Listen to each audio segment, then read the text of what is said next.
रतिया झुलनी लैके भागल एकठे चोर सखी।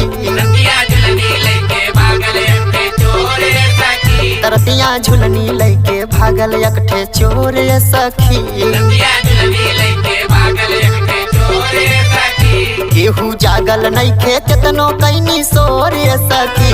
केहू जागल नइखे केतनो कैनी सोर सखी। रतिया झुलनी लैके भागल एकठे चोर सखी। रतिया झुलनी